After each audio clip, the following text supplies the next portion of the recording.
Police officers and first responders wear badges to let their communities know they are here to protect and serve. But it comes at a price. Samantha Horwitz and John Salerno work with police departments across the country to bring valuable recovery, insight resources, and workshops.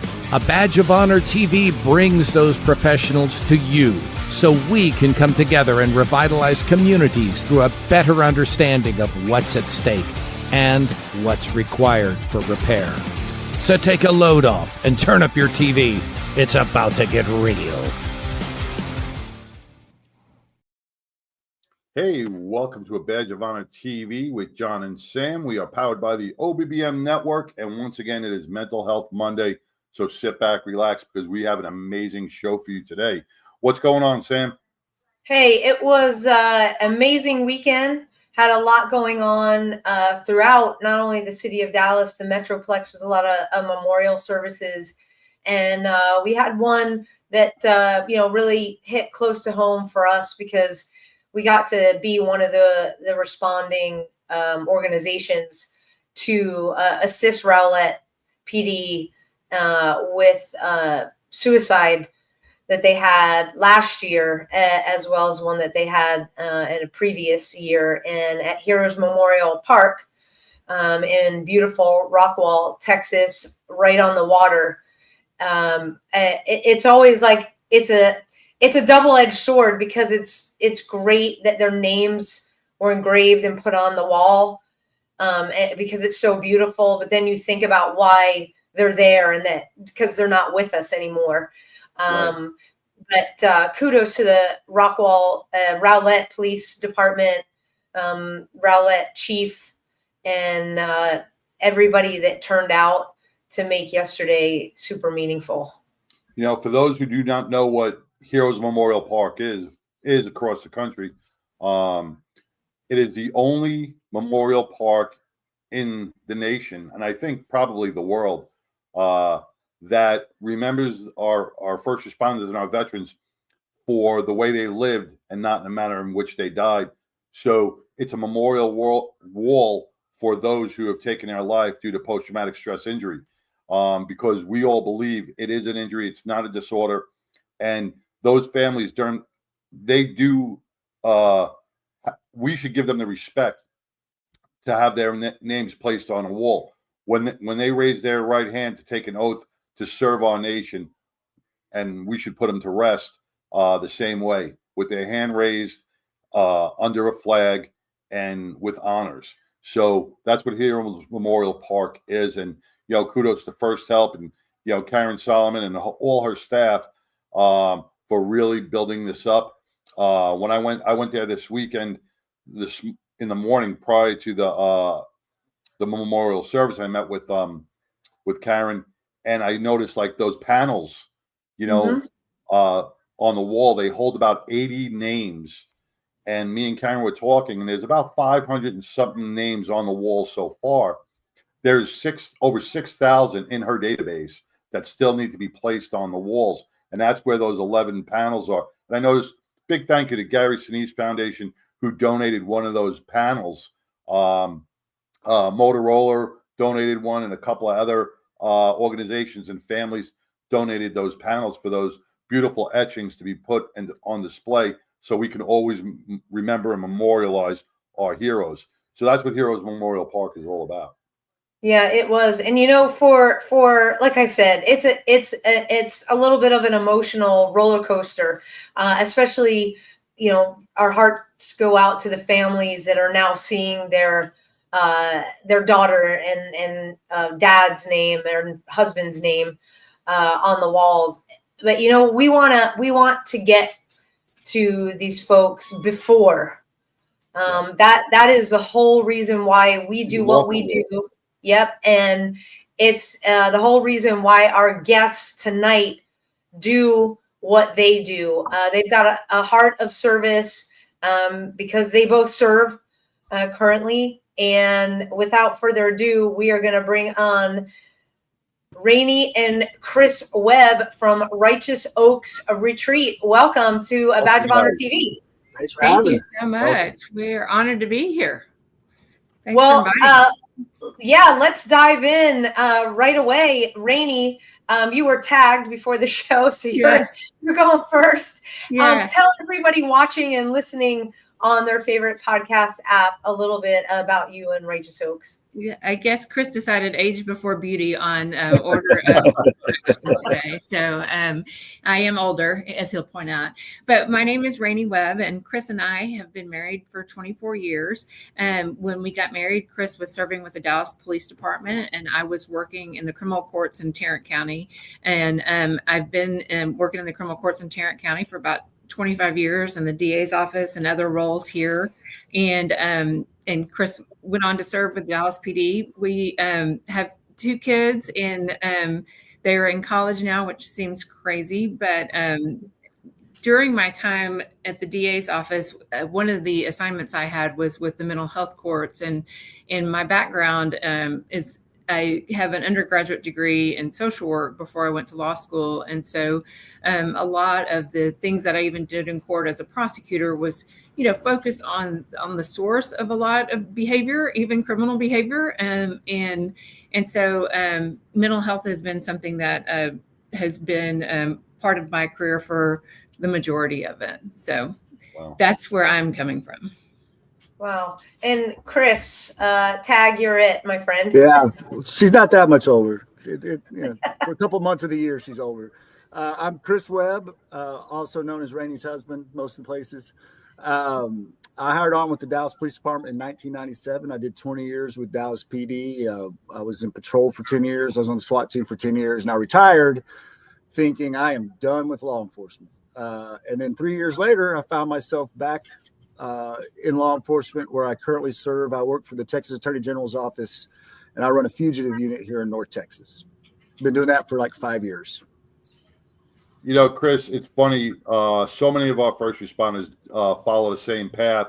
When we speak about this all the time, we can't give up the identity. It's so difficult.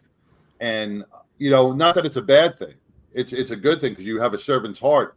But so many, officers out there who leave law enforcement, they retire, they go back into some sort of role, no matter what it is, that they can either protect, serve, track, hunt, do something to help out the public. Yeah, I found that the real world was just kind of boring. Like what was the point? You spend 20 years serving and trying to do something for the greater good, and then you get a job that it's just about money, and you're like, well, this isn't all it's cracked up to be. And so I'm very, very fortunate and very blessed to have the job. I love my job. It's like that second chance, and my whole perspective is different now. And plus, I took 3 years off. I wish every officer could take a year off at least, and just kind of remember, oh, that's just a job. And so when I came back, I came back with a different attitude. It wasn't like I was stuck and just trying to, grind out 20 years anymore. This was more like, I love going to work every day. Like, it's so much fun. So after 3 years, all right, did you say, well, man, I'm getting fat on the couch and I got to get off my butt, or I'm done fishing, I'm done relaxing? Like, what was that transition that said, I'm going to go back and walk? Was there? I was fortunate. I did take a school year off. The kids were in 6th grade, so I became a school mom for that, because I'd been on call for 10 years. Dad. Yeah. School. Well, I was with all the school moms. I'd been on call for 10 years. I felt like I owed it to my children, especially, to be available to them that big 6th grade year, And so, and I will tell you, no one really prepares you for retirement. No one. It's a big shock, and I was very cautious to not make my position with the SWAT team. I was there for 10 years, to not make it my identity.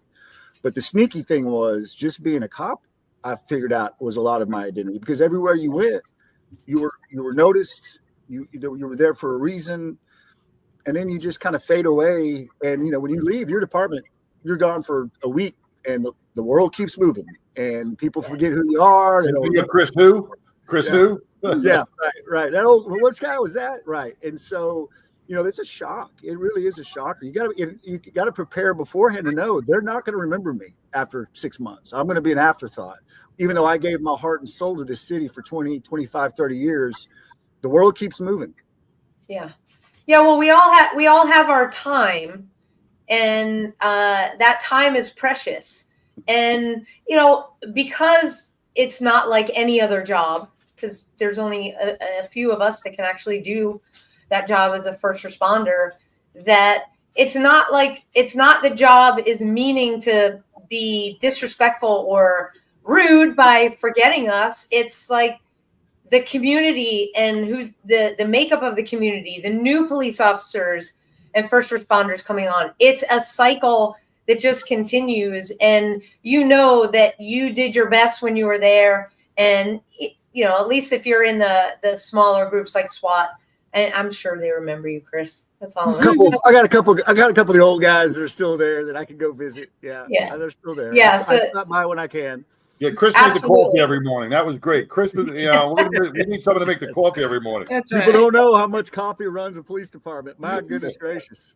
Oh yeah, we do, because we have a coffee sponsor. We're gonna get to them, in a couple of minutes here. But first, we got to take our first quick break and say thank you to Patriot Mobile. So stay tuned, everybody. We will be right back. When you choose Patriot Mobile, you're not just picking a wireless provider. You're choosing a company that shares your values. It's easy to switch, and you can keep your number, your phone, and most importantly, your values. With Patriot Mobile, you get the power of nationwide coverage on all 3 major networks. That means wherever life takes you, we've got you covered on the same reliable networks you already know and trust. And when you need us, we're here for you right here at home. Our customer service is 100% US-based because we believe that support should come from people who understand you and your values. At Patriot Mobile, you're not just another call, you're a priority. In today's world, where you spend your money matters more than ever. Every dollar is a vote for the kind of future you want to build. Join the thousands of Americans making a difference with every call, every text, and every connection. Choose a company that shares your values. Choose Patriot Mobile.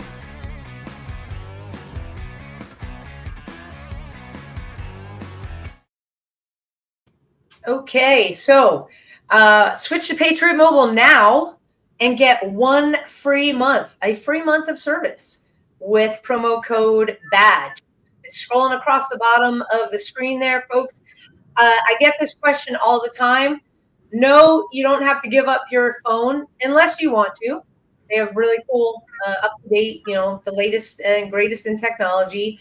No, you don't have to switch your network. What Patriot Mobile does is it zeroes in based upon your location what network will serve you best. The huge difference is that your money doesn't go to the big 3 that can do whatever they want.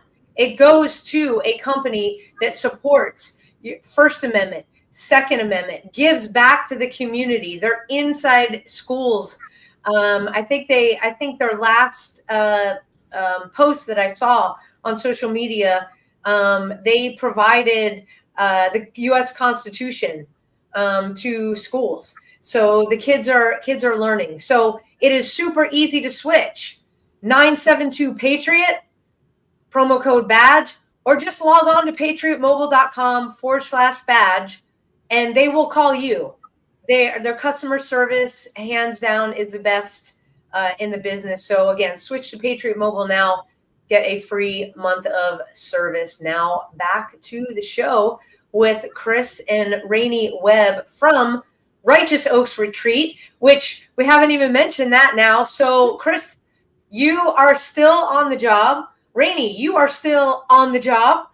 So Chris, you talked about the transition not being so easy. When did you all decide, hey, because you've been out there, you see what goes on in the first responder community, we need to give folks the respite that they so deserve, but are, it's like, no, you can go. No, you can go. No, we're very willing to let somebody else go because, again, the servant's heart.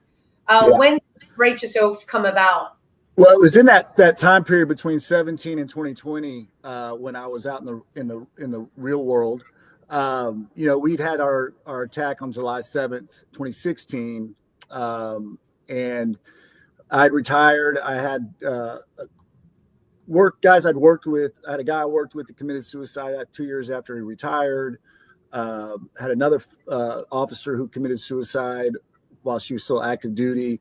And I realized, man, we're not doing something right. Something's not happening. And I was disconnected because I wasn't there anymore.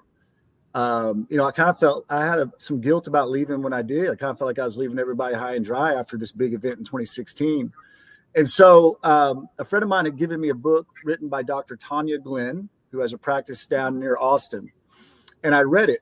And I'm not a reader. I can barely read a pamphlet. But I read it cover to cover in one day. And when I closed the book, I'm like, why didn't anybody tell me all this stuff before I started? And I kind of was like, man, we need to get this message out. And I talked to Rainey about it. And that's kind of how the idea started, was just there's a need. We know there's a need. I looked around on the internet. There was groups doing this for veterans, and they would give you first responder seats. But I'm like, I'm not a veteran. I will never really fit in with these guys. No offense to them. I just will feel like an outsider. I wanted to do something where it was just police officers because we have a unique situation. And so Rainey and I talked about it, and that's kind of how it all started. Yeah, we had there were just a couple of catalysts along the way. As Chris mentioned, July 7th was such a huge thing, and especially in Dallas. And for his team specifically, they were the ones who responded. They were the ones who, were there, and were the ones, that responded. Like physically, Chris went over to check to see if the shooter was still alive. So these guys had been shot at all night, had been involved in ending that situation. And, it's in for one department to go through 5 funerals in a very short period of time is a lot. It was a lot. It was hard I think it impacted not only their department, but the nation in general, just because the pendulum had shifted so much from the love and respect of police officers to like, now there was all of this, angst and ire against police officers. So not only were they dealing with,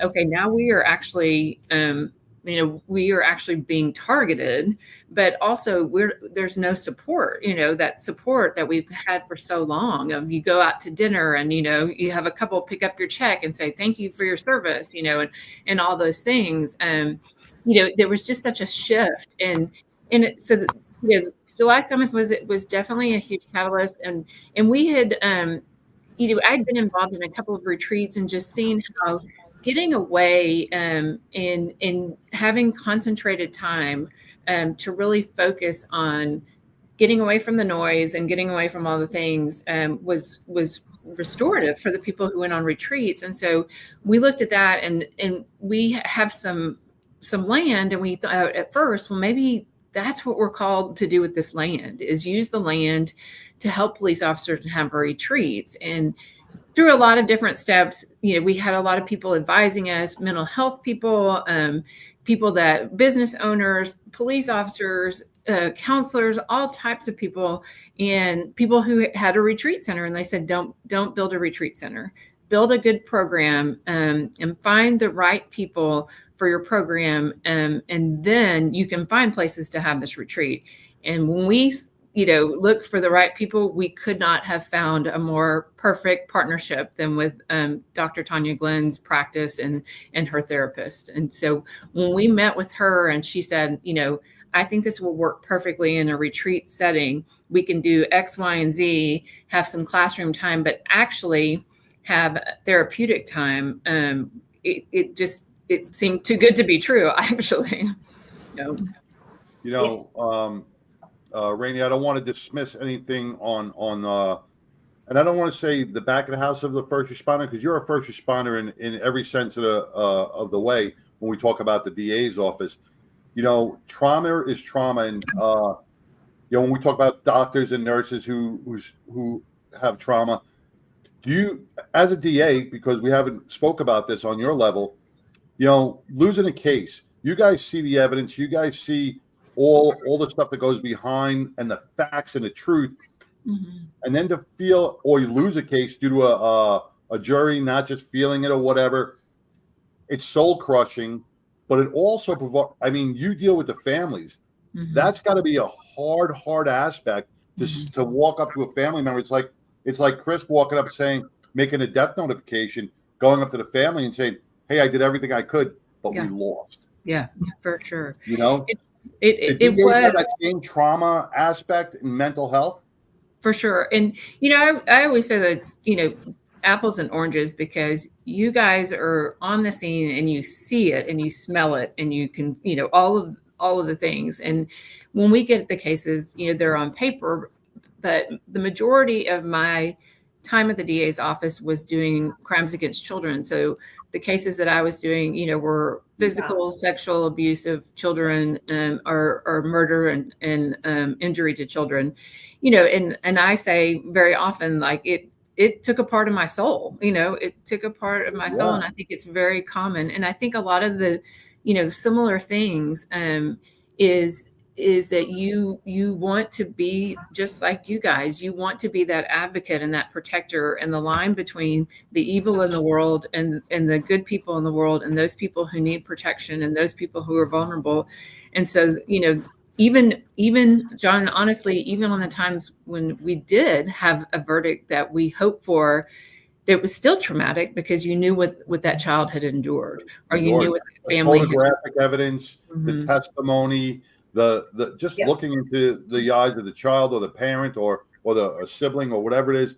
God bless you. I wanted to make that known that, you know, DAs suffer the same traumas as all of us, that post-traumatic stress. So I want to thank you for your service as well. Yeah. You know, we're going to take another quick break. When we come back and my dogs stop barking, because they're when they bark, it means they agree with everything that's right. that's being said.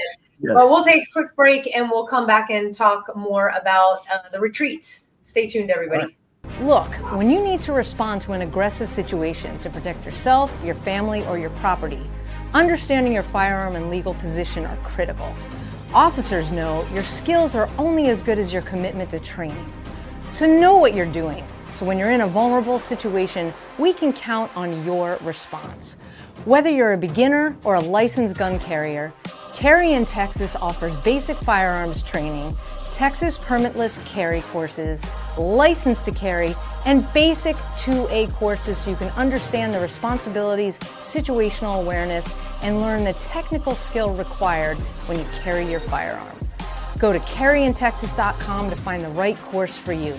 Join me, former United States Secret Service agent Samantha Horwitz, on the range for beginner basics, LTC prep, and range practice. Go to carryintexas.com today. That's carryintexas.com. Hey, welcome back to A Badge of Honor TV with John and Sam. We have Chris and Rainey Webb with Righteous Oak Retreat. Chris, who is a 20-plus year veteran of the Dallas Police Department, now on the Fugitive Task Force. Rainey, distinguished DA here in Dallas, putting our criminals away and doing their thing.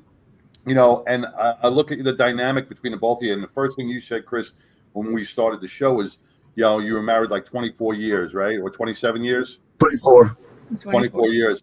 You're married 24 years. And now I see where that marriage has that solidarity, because you both are able to communicate to each other your different traumas, and you can see each other and what they feel. And that's why you make a good dynamic. And that's why that's going to make this retreat so successful, is because you both bring different perspectives to our first responders during their stay with you. And I think that's exactly what they need, is perspective on both ends. Because if a law enforcement officer loses a case could be, you know, if you're working a case for a year and a half, 2 years, and all of a sudden, you know, you're going to blame it on the DA who dropped the ball. Oh, they dropped the ball. You're always going to blame it on the DA. So that could be soul crushing to them. You know, Rainey, you can bring in that perspective, saying this is what happened and this is why.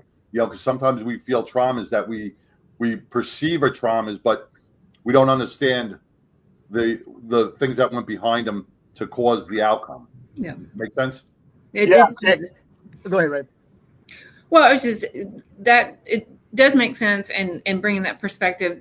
The other perspective, I think, is as a family member. You know, a family member of law enforcement officer, of bringing perspective of, you know, a lot of officers are hesitant to take care of themselves because it is in their nature to take everyone else and everything else all the time. But I always share with the officers at the retreat, when you go on an airplane and they tell you, if we lose pressure in the plane and if something happens and you need oxygen, you have to put that mask on yourself because you can't help other people if you are suffering and if you are the one going down and if you're not taking care of yourself. And so that's part of my message with the officers as a family member. Our family is only as good as we both are as a whole. So if Chris is having a hard time, if he is struggling with something, if he is internalizing and dealing with the things that he has seen day to day, our family is going to suffer because there's going to be an outlet for that, and I think everybody, when they absorb trauma, it either internalizes and explodes somewhere, or there is some way to numb it and to medicate it in ways. And so that's really one of our biggest goals on the retreat is everyone that serves in the criminal justice system, everyone who is serving in this capacity is going to experience trauma. Now, what do you do with it? What is it? What is your healthy response? How do you build that resilience to deal with it in a healthy way and not just medicate it or put it aside or numb it or let it explode all over your family, but to truly, work through it and gain some tools. And so I think that's where we really start, is that when people hear of going on a mental health retreat, you're thinking touchy-feely, we're all going to hug, you're going to lay on a couch, you're going to, cry, talk about, all the things. And what we just want to start with is the trauma is going to come out. And every single person that comes knows that it's going to come out either in drinking or in other ways of dealing with that trauma, anger or wherever it goes, or just shutting down. There's a lot of people who just absolutely shut down because they feel like they can't share that with their spouse, or that civilians in their life can't understand that. And so the way we just start out is we want you to just see these tools of being able to take the things that you have experienced and deal with it in a healthy way.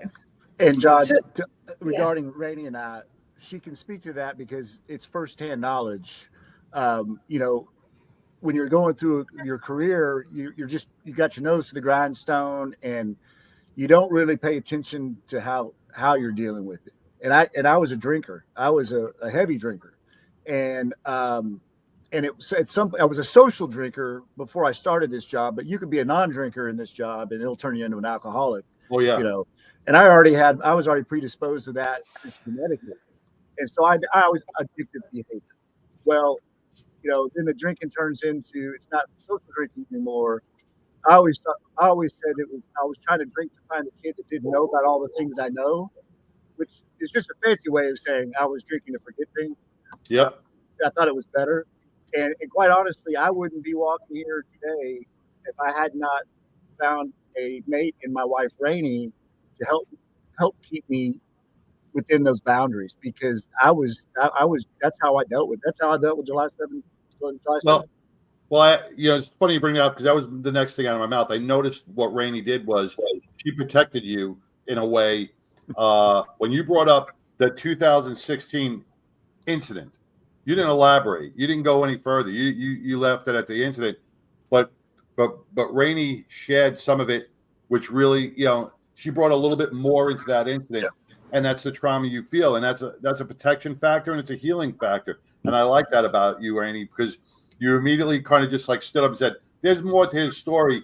Don't let him say it's just an incident, and that's great, because that's the openness you need at that retreat to have those spouses say, "You're not saying the full thing. You're not." Well, and John, right now we just do it with just the officers, but I really didn't know when we had our first retreat.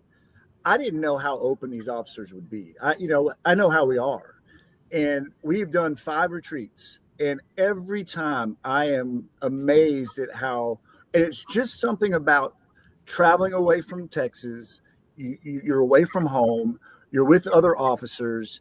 And morning of day 2, we just kind of introduced each other. You go around and telling your story. And man, just, for anybody outside of law enforcement, they would be shocked at the things they hear. And it's not all work related. Sometimes it's childhood related. Sometimes, and you realize pretty quickly, oh, we have different patches, but we are all in the same boat.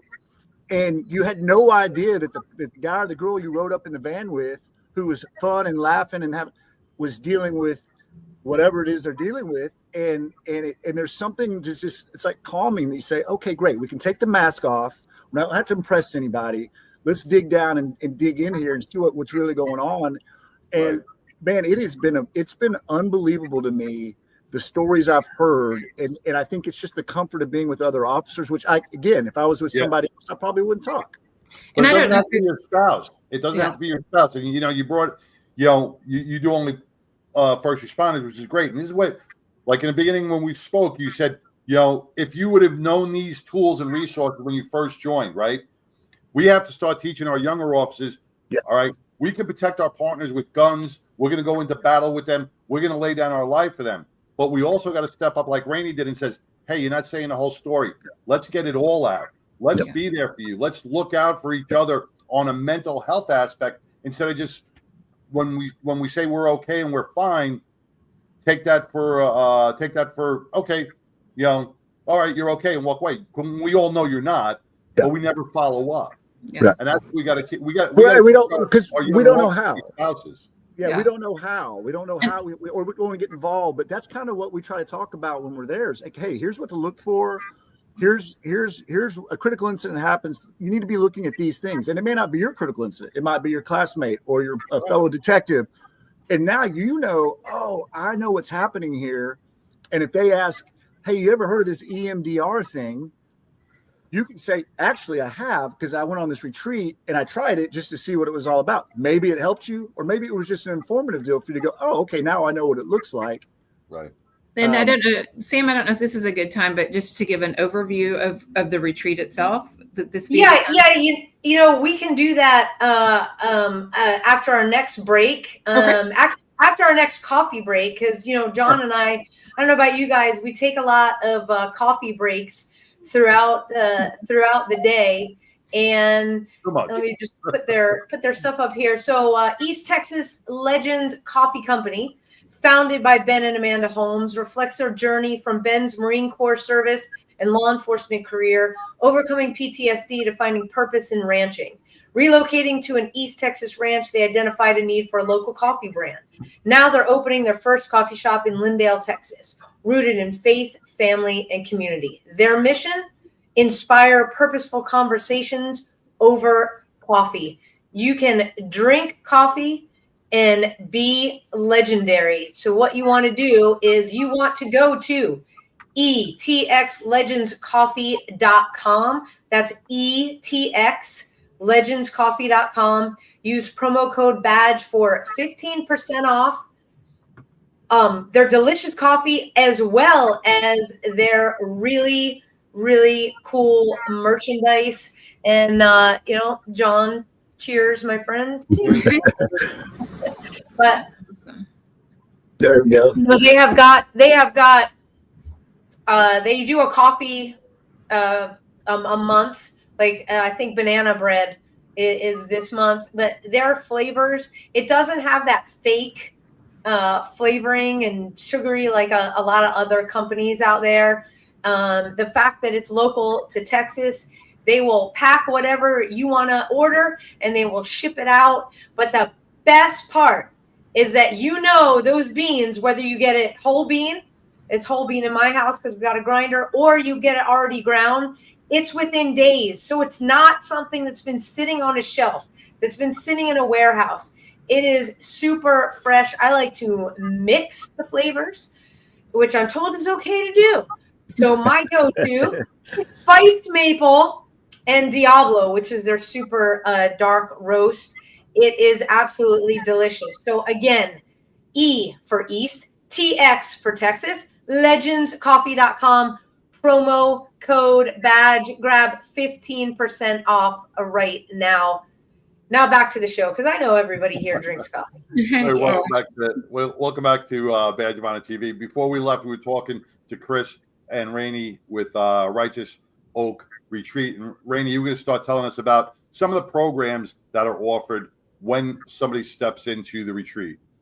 So our retreat, yes, our retreat is 4 days, and we hold a retreat at a beautiful retreat center outside of San Diego in a small town called Ramona.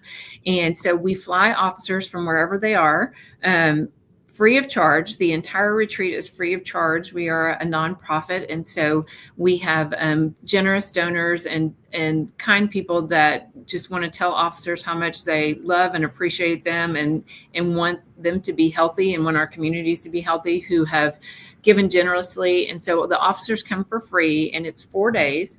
So we fly out to San Diego and drive about an hour up to Ramona in the hills. And at the retreat center, we have staff from Dr. Glenn's office. So there are therapists that are there on site.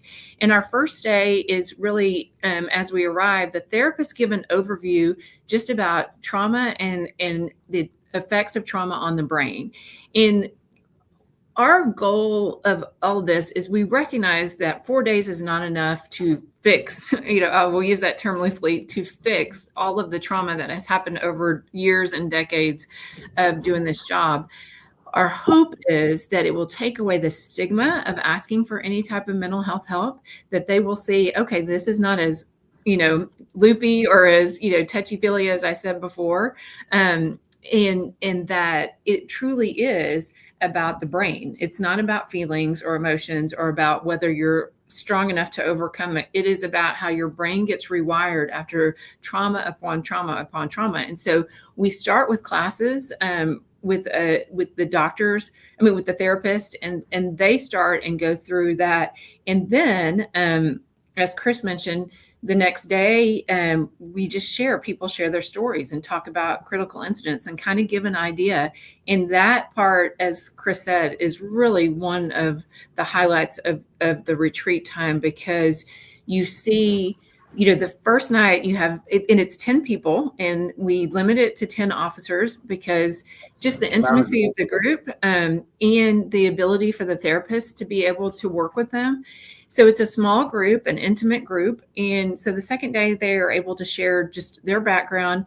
And that after that second day, that second morning, this whole group it becomes a family. They all of a sudden, all the walls are torn down, any inhibitions are gone. And after that initial second morning discussion, then the therapists start doing actual therapy there. And so they offer to whoever wants to participate EMDR therapy. And we also have equine therapy. There are horses at the retreat center. And so we divide up, and one therapist takes an officer down to the barn with the horses, and another one has EMDR. And during that time, Chris does some other activities with the officers. So the ones who are not doing one-on-ones, we have some other, go through Dr. Glenn's book. We do some other things. And the retreat center offers also just some total wellness things. They have yoga that they offer. They do a cold plunge. And we have multiple goals. Now, first and foremost being to equip the officers with the tools to deal with the trauma in their life and to deal with in a healthy way, and to overcome the stigma of first responders and police officers asking for help and reaching out when they need something. But also, we want them to get rest. The beautiful part about going out to California is, they can't just go back. If we're in Texas, they can't just go, well, I got to run back to my department because something's going on. They are away. We encourage them to put their phones away. There aren't even any TVs at this place. And so we just want them to truly rest. And for so many officers, it's the first time they've really been able to shut their brain down, because as Dr. Glenn says, you're always in this fight or flight, even when you're home, And so when they walk through the door, just like go. There is a lot of that. Or some just like, oh, I don't know what to do. There's a lot of that too. There's a lot of that too. Yeah. There's a lot of that too. And this sweet part about, so we go, it's a place called the Oaks. We aptly named the Oaks. They named it before we did.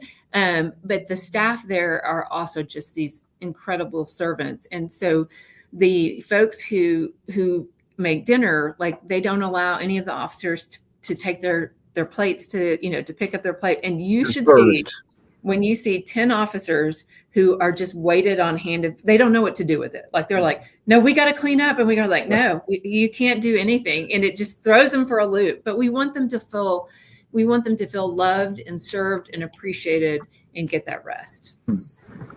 And another way too that we try to make sure they understand that is it's completely free for the officer to attend. They pay $0. We cover the flight, everything is covered. That was important. I know how cops are. You're going to tell me I'm going to be gone for 4 days. I'm going to miss my extra jobs, and I'm going to have to pay for it. They won't come. You can say cops are cheap. Cops are cheap. I mean, I'm one of them. So that was we tried to remove as many hurdles. And one of the things when we started going to the Oaks for the first time, it was really just out of necessity, and we were familiar with the location. But what we found was it was great because when you get on a plane and you fly away and you go and you get off that plane and you're in San Diego, California, and the weather is amazing and you've left the 100-degree heat in Texas behind, you really feel like, okay, I'm gone and I can't help. And that's the key to really, I think, people can actually turn it off a little bit. And I'm like, look, if you have to carry your phone for work, I get it, but I'm going to really encourage you not to carry your phone. Don't doom scroll. Take this time to just relax. And it's really fun to watch these officers who don't know each other when they come in. They're off having conversations, talking, getting to know each other. It's really a neat deal because you start to realize, man, we're all the same. We just work for a different agency. We're all going through the same crap. And it is a lot of fun when you take that mask off and like, okay, I don't have to pretend that I'm some Billy Bad A. Sam, I covered there. And I hang that on the wall. That's an okay word. Right. And just be honest and because everybody else is. And it's really interesting watching these groups. The van ride up from the airport is the most awkward hour drive ever. And I tell them it's going to be super quiet because you're all it's all weird. I go, but on the way back, I want y'all to pay attention to how loud this van is. And it is. I mean, they're just back there gawking with each other, talking, laughing. And they do, like Rainey said, man, they bond. And one of the things we do, we bring a photographer with us, a photographer, and he fits in real good. He's not an officer, but he's been to this thing every time, and he's real good with talking to officers. And we were laughing because we said, hey, we're gonna have a photographer, sign this waiver if you don't want to be in any picture. And I thought at least they would, man, they were, hey, where do we get copies of the pictures? Where can we? And we're like, yes, we will send you, because they want to have a memento of their trip. Right.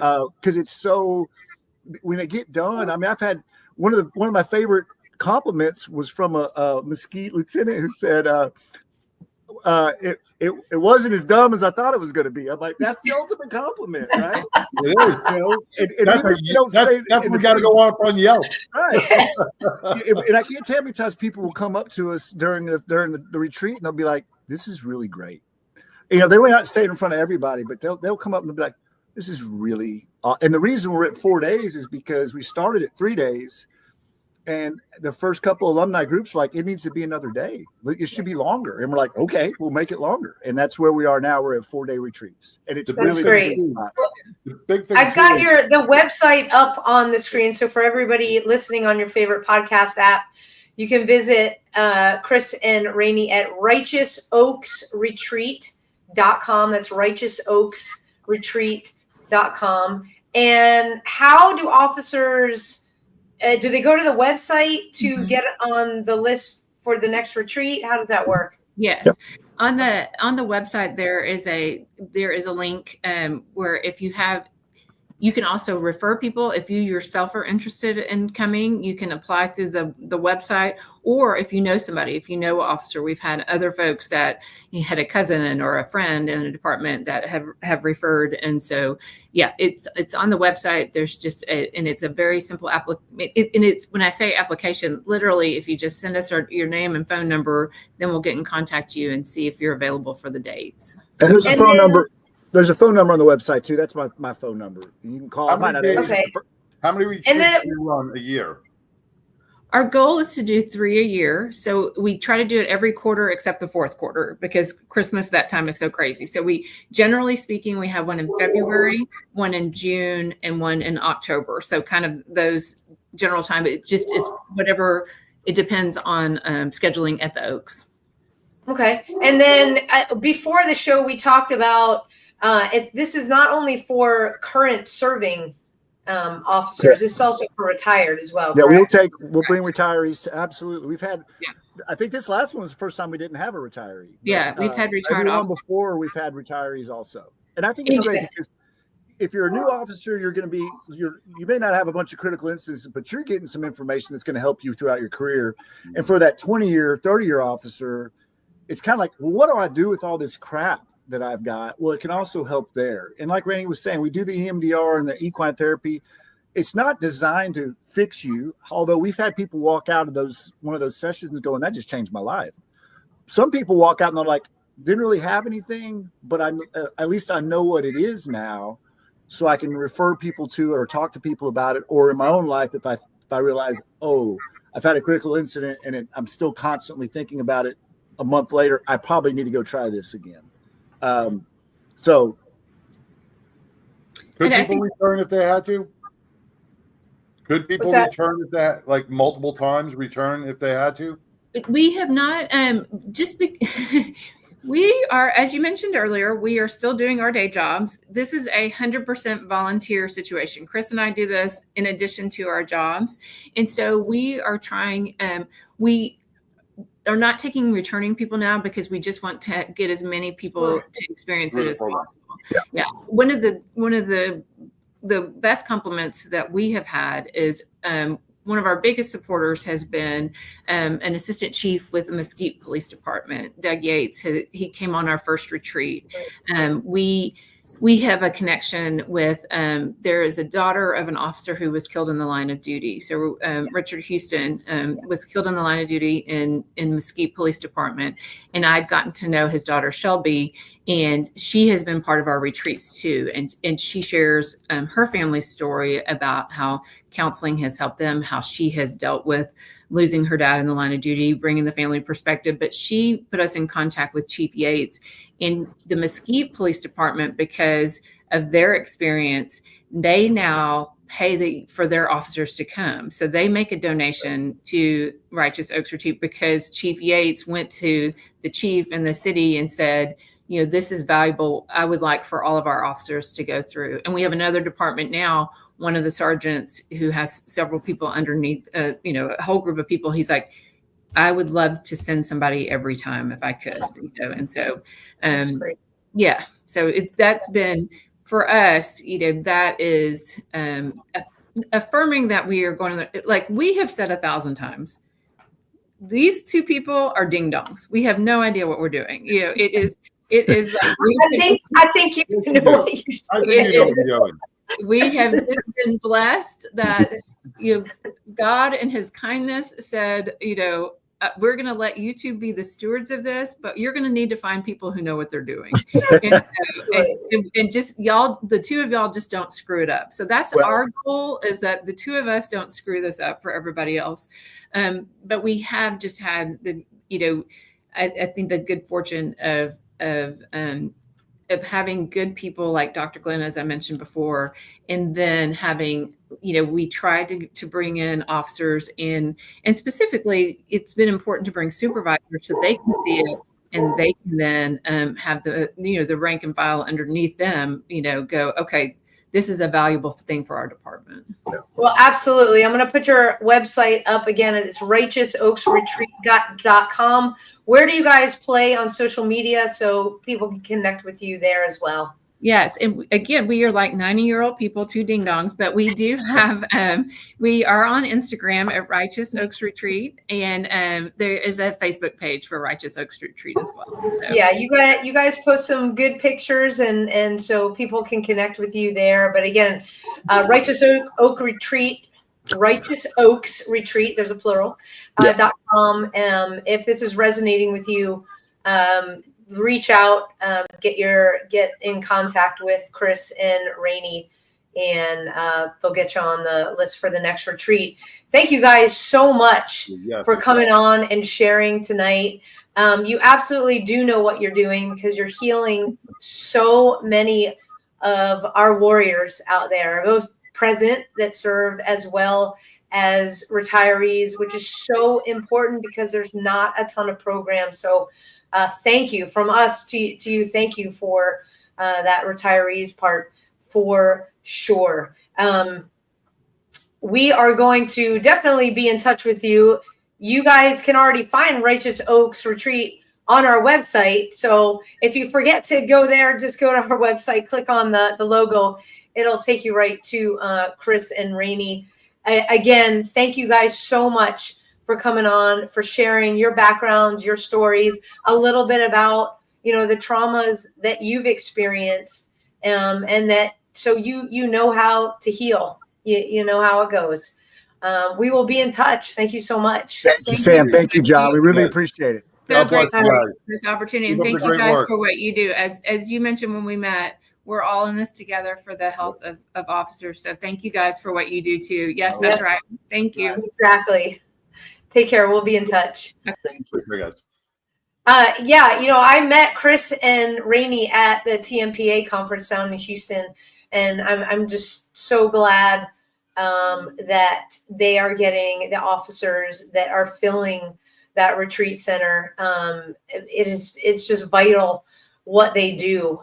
When you can, your shirt said it all, when you can come from that background, you can come from the understanding, everybody's together, they're sharing their story, realizing they're not alone. That's when the walls come down and the healing begins, as John Edmondson, our partner, so eloquently says.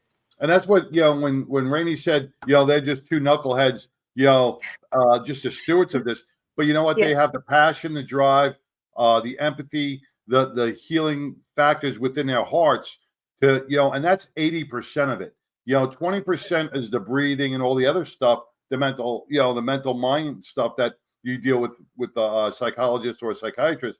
But to have the compassion and what they have, the love for our first responders, that's what a lot of them are missing. And that's a big part of the healing process. So they're not the knuckleheads. They are very compassionate, passionate people about our first responders. Yes, we appreciate them so much for what they're doing. And wherever you're watching tonight, please hit that like button, subscribe. Hey, if you're watching on Instagram, hey, IG family, we are up. I think we are 25 follows short of that 1,000 mark, which is critical, so we'll never be interrupted again. So just give us a follow there over on Instagram. Click. Yep, follow. Just follow. Click. For all of we're all grassroots. We're all nonprofits trying to make a difference, and it takes every penny to pull off our programming. A badgeofhonor.org is where you can find us. We have got an open workshop coming up Friday, December 5th. And what I mean by open workshop, if you are within a 2-hour drive of North Texas, we'll be in Garland. Thank you, Garland Police Department, for opening your doors and hosting this. We have an 8-hour interactive workshop. You want to sign up for that workshop. Registration will be going up here very, very soon. Again, free of charge. And you want to get registered. We feed you all day, and you also get TCOL credits for that. So that is Friday, December 5th. And what else do we have going on, John? We have our wonderful partners with Carry the Load. If you're not familiar with Carry the Load, go to our website, scroll down to our partners and resources, click on Carry the Load's logo. It'll take you to their page. They raise money to give back to first responder and veteran causes. We're part of their Continuum of Care program as a nonprofit partner. I signed up today for the 100,000 meter challenge. I'm not doing I'm going to try and do 100,000 meters. You can swim, you can bike, you can run, you can rock, you can walk, you can row. Whatever your physical activity that you want to do, you log your hours, and we're trying to get from November 11th through December 11th. So it starts for Veterans Day for an entire month to get to that 100,000 meter challenge. So you can go. Does the TV remote count? Yeah, sorry, no. No. As our wonderful friends in Sheepdog say, get off the couch. That's right. So you can join if you're interested in joining and creating a team, a badge of honor. Just reach out to us direct through the website again, abadgeofhonor.org. We got a contact link up there, and just say, hey, 100,000 meter challenge, Sam. How do I do that? Also, our friend Trent Fielder, who was on the show a couple weeks ago. Amazing book. It is out. Gunner Speak. This is one of the most unique books, and my dogs agree, that I have ever read. Trent is an amazingly gifted author, and a writer. A poet. It's an amazing story. It's written as if Gunner, his service dog, is speaking to you. So you want to pick up the book. Again, on Amazon, Gunner Speak, just phenomenal. And to all of the first responders out there, if you just want to get away, you need help. You know it. Don't hide it. You're not alone in this. Reach out to Chris and Rainey with Righteous Oaks. There's something for everybody. Know that you have prayer warriors praying every single day for you to get home safe. Thank you for what you do, keeping our community safe. For all of our veterans out there, thank you for fighting the good fight so that John and I can speak freely and do a show like this every single week. For our active duty personnel spread out across the globe, thank you for what you're doing to keep our shores safe here at home, the good old US of A. John, take us home. Man, to all our law enforcement, mostly our law enforcement out there that are fighting that good fight, it's a continuous battle. I know you're taking hits from every direction, politically and on the street. Keep the faith. Keep moving forward. The storm will be over. The storm will be over soon. Keep doing what you're doing because we appreciate it, and so many Americans appreciate you each and every day. Do not give up the fight. Peace. Till next week, everybody. A Badge of Honor podcast is produced for the OBBM Network podcast and protected under copyright law. For content permissions, please submit your request to abadgeofhonor.com on the content page. For OBBM Network programming information, please call 214-714-0495 today.